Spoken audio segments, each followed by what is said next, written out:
Here at TeraFlex, we designed the JL JT Dana 3044 heavy-duty ball joints to help handle the increased stress and load caused by putting oversized tires on your Jeep.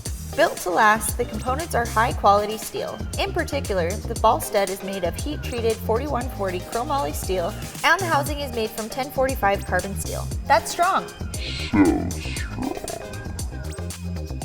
An internal wear plate made of hard tool-grade steel alloy protects the ball stud from wear. A magnesium phosphate coating provides corrosion resistance while also decreasing friction.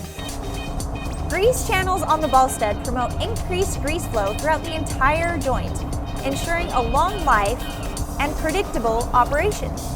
Basically, you can drive as hard as you want for as long as you want without having the ball joints seize up or squeak.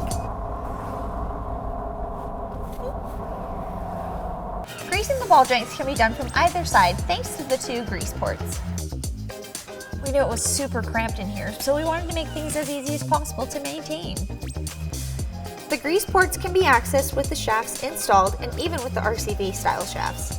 Just make sure you add a little grease at every oil change. It'll help keep things moving smooth and prevent wear. The preload on these ball joints is entirely adjustable. Using a single Allen wrench and the provided tool with the torque wrench, you can do these adjustments while the Jeep's on the ground and the suspension's under load.